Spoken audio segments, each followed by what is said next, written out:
남자 북한 남자 좋아요야 구독 반갑소. 여러분 안녕하세요. 북한에서 깃털처럼 가볍게 날라온 남자 북한 남자 박유성입니다. 하지만 오늘은 가볍지가 않습니다. 마음이 너무 무겁습니다. 일단 여러분들 제가 죄송하다는 말부터 한번 드리면서 시작을 해야 될 것 같습니다. 대단히 죄송합니다.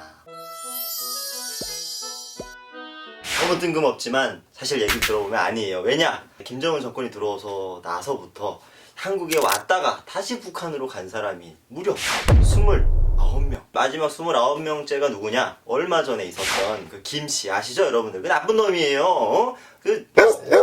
간략하게 설명을 좀 드리자면, 이 김씨가 개성에 살다가 DMZ를 넘어서 이제 2017년에 이제 한국에 옵니다. 와서 이제 20대다 보니까 열심히 살았겠죠. 공장에도 취업하고 뭐 아는 누나랑도 좀 사업도 하고 이러면서 살다가 이제 생활고에 좀 시달리면서 좀 힘든 시간을 보냅니다. 그 찰나에 친한 누나가 있었는데 그 누나가 남자친구랑 헤어졌답니다. 그걸 이제 위로하러 이제 갔어요. 누나랑 술 한잔 했겠죠? 누나 남자친구랑 헤어졌으니까 그래 내가 위로해줄게 이렇게 먹다가 또 어떻습니까? 이 술이라는 게 또 한 잔 들어가면 개가 되지 않습니까? 또 끓어오르는 그 욕정을 참지 못하고 이 누나를 어떻게 그래서 이제 경찰이 조사에 들어갔습니다. 왜냐?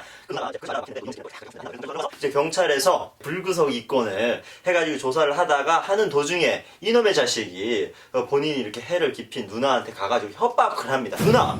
내가 누나 위로를 주러 갔잖아. 내가 그래서 위로했잖아. 누나가 더 무서웠죠? 더 공포스럽잖아요. 협박을 당하니까. 그래서 경찰서 얘기합니다. 그래서 경찰에서 얘는 구속을 해야 되겠구나. 질이 나쁜 애구나. 이렇게 판단을 하죠. 그 찰나에 요놈의 자식은 이제 다 들고 본인이 대한민국에서 받은 거 여기저기 거 다 팔고 돈 빌리고 해가지고 환전을 해서 다시 넘어갑니다. 그게 얼마 전에 있었던 김씨 사건이에요. 여러분들 정말 충격적이죠. 근데 이제 많은 사람들의 이제 증언에 의하면요, 평상시에도 그 북한에 돌아가고 싶은 마음을 계속 이렇게 어필을 했답니다. 홧김에 간 건 아니다라는 얘기들이 좀 많이 나오고 있어요. 왜냐하면 본인이 이제 범죄를 저질렀으니까 막다른 골목에 이르지 않았습니까? 그러니까 이제 본인이 어쩔 수 없이 간 것도 있긴 하겠지만 평상시에 가야 되겠다, 가고 싶다 이런 마음이 이렇게 깔려 있었다는 거죠. 그러다 보니까 준비를 좀 철저하게 한 것 같아요. 저희처럼 이제 한국에 오면 대한민국에서 이제 우리 좀 살라고 정든 보금자리를 내줍니다. 국민 임대라고 해가지고 아파트 보증금을 내주는데 그 보증금을 빼가지고 그 돈 친구한테 좀 빌려서 있는 거 없는 거 다 모아가지고 환전을 했답니다. 북한 가서 부귀영화 누리려고 했는데 이제 가서 다 잡혔죠. 김정은 두고 사실 알고 개성심을 거의 뭐 준 폐쇄 수준으로 들어가고 나가고 모든 사람들 다 이제 닫고 이런 식으로 이제 했는데 그게 문제가 커졌지 않습니까? 그래서 이제 많은 사람들이 이제 북한 사람들 보는 시선이 조금 안 좋아지지 않았을까라는 걱정스러움에 제가 열심히 그 이미지를 좀 이렇게 개선하려고 노력하고 있는데 또 뉴스가 하나 터졌습니다. 근데 요 뉴스는 좀 안타까워요. 얼마 전에 창원 법원에서 이제 북한에서 온 탈북민이죠. 탈북민에게 징역 6개월에 그리고 이제 집행유예 2년이라는 이런 판결을 내렸습니다. 여러분들 이게 무슨 일이냐 하실 텐데요. 사실 이 친구가요 20대인 친구입니다. 20대인 친구가 2016년도에 한국에 왔어요. 얼마 안 됐죠. 4년밖에 안 됐습니다. 근데 이 사람이 한국에 살다 보니까 대한민국이 너무 좋습니다. 살기 좋아요. 그러니까 대한민국이 이렇게 좋다라는 건 북한에 있을 때 다 몰랐죠. 100% 모르니까 그냥 본인만 온 겁니다. 근데 대한민국이 너무 살기 좋으니까 어머니 데리러 간 거예요.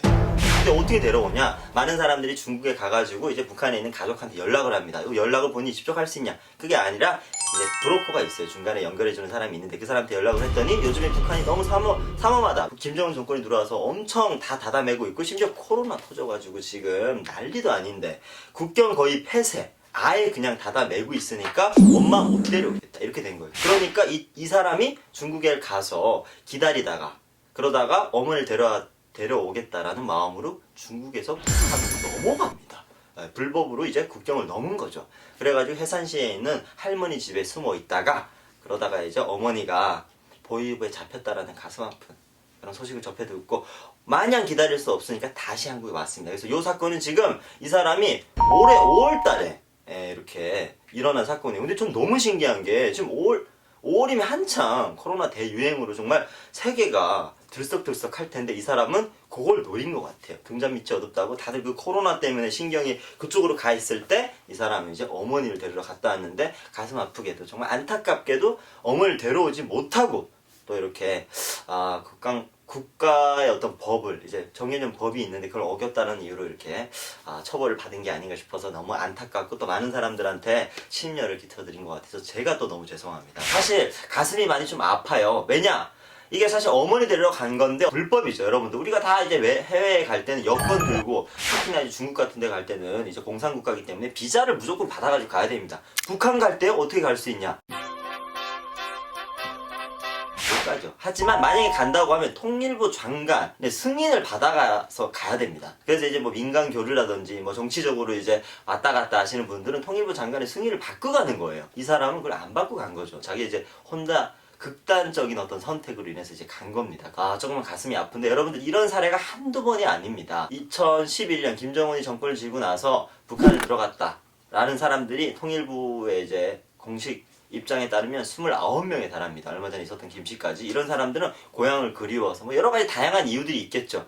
근데 이제 한 가지 사례를 좀 말씀드리자면 1990년 후반에 온성공장 지배인이라는 분이 이제 한국으로 넘어옵니다. 탈북을 하죠. 근데 이 사람이 사실 뭐 북한에서 잘못된 일을 겪어가지고 노동교화소에 가려고 하다가 거기서 뭐 탈출을 해가지고 아무튼 한국에 왔다가 이 사람이 다시 북한으로 들어갑니다. 네, 중국으로 해서 북한으로 들어가죠. 그래서 이 사람이 북한에 와서 그 당시에 저도 이 사람의 그 실체에 대해서 알고 있었습니다. 왜냐? 워낙 유명했어요. 유명 인사였습니다. 마치 제가 이제 한국에 와서 또 방송해가지고 유명하잖아요. 이 정도로 유명했어요, 이 사람도. 왜냐? 북한 당국에서 이 사람한테 한국에 대한 안 좋은 안보 강의를 시킨 거예요. 북한 입장에서. 대한민국 정말 자본주의에 썩어병든 사회다. 정말 거지들이 뭐 도로에 막 나날이 있고 그리고 이런 미친 나라다 이러면서 남조선에 대해서 비방중상하는 탈북 안보 강사를 이 사람을 전국으로 뺑뺑이 돌린 거예요. 그래서 이 사람이 2000년도에 넘어가가지고 한 3년 동안 이렇게 활동을 합니다. 근데 이제 재밌는 에피소드 일화가 있어요. 그래서 많은 사람들 앞에 앉혀놓고 이 사람이 강의를 합니다. 대한민국 안 좋다고 계속 욕을 하겠죠. 하다가 이런 얘기가 나옵니다. 대한민국 정말 미친 나라야. 거기 고속도로라는 게 있는데 거기를 속도를 160으로 놓고 미친 인간들이 너무 많아서 사고가 많이 나가지고 막 죽고 이런 얘기를 하는 거예요. 근데 사람들이 그런 사고 막 무섭고 이런 얘기를 이제 신경을 쓰는 게 아니라 근데 남조선은 그 160km 놓고 달릴 수 있는 차가 있니? 야, 그런 고속도로가 있니? 이런 식으로 사람들이 받아들인 거예요. 그러다 보니까 당국에서 이거 좀 이렇게 전혀 생각지도 못한 부분에서 사람들이 쇼킹을 받은 거예요. 야, 남조선? 야, 괜찮다. 야, 그러면 한번 가보고 싶다. 이런 마음이 드니까 이 사람의 강의를 멈춥니다. 그리고 당국에서 이 사람이 단물 쫙 빼고 그냥 이제 옛날처럼 생활하라고 냅두니까 이 사람이 또 생활고에 시달리기 시작합니다. 그래서 다시 가족을 데리고 2003년에 한국으로 재탈북이죠. 재탈북을 합니다. 하지만 우리나라에 아직 뭐가 남아있습니까, 여러분? 국가보안법이라는 게 시퍼렇게 살아있습니다. 이 사람은 징역 2년형을 받고 깜방에 갔다 옵니다.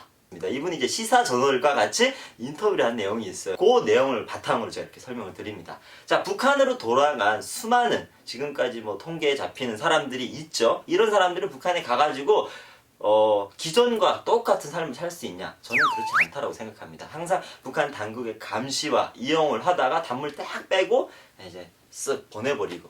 그래서 이제 그 사람들이 뭐 막 우리가 생각하는 특히 뭐 한국에 살다가 북한에 돌아가면 송쌀이에요? 아우지예요? 이딴 얘기 맨날 하는데 아니고 그런 건 아니지만 이 사람들의 삶이 예전에 한국으로 오기 전부터 삶보다는 굉장히 힘들 것이다. 왜냐? 당국의 감시와 그리고 이제 압박도 있겠지만 본인들이 자유민주주의, 대한민국의 어떤 자본주의 맛을 맛봤기 때문에 굉장히 살기가 힘들 것이다. 요게 이제 제가 지극히 개인적인 생각입니다. 그래서 여러분들 다시 한번 제가 이렇게 북한에서 한국으로 왔다가 또 이제 북한으로 가면서 많은 사람들한테 이렇게 입에 오르내리고 또 시선이 안 좋고 이런 거에 대해서 저는 너무나도 안타깝고 가슴이 아파요. 한국에 와서 좀 잘 정착을 했으면 좋겠습니다. 마치 저처럼요. 여러분, 오늘은 제가 북한에서 한국으로 왔다가 다시 북한으로 갔다가 또 다시 오고 뭐 이런 사건 사고 사실 3만 6천 명이 넘는 사람들이 대한민국에 살다 보니까 이 크고 작은 문제들이 많지 않겠습니까? 하지만 대부분 많은 사람들, 뭐 90%에 가까운 사람들 대한민국에 잘 정착해서 저처럼 아주 잘 살고 있다는 거 여러분들 그 부분만 기억해 주시면 너무 좋을 것 같아요. 네, 여러분들 오늘 영상도 재미있으셨다면 좋아요, 구독 꼭 눌러주시고요. 다음에는 제가 맛깔나는 그런 주제로 찾아뵙도록 하겠습니다. 안녕히 계세요.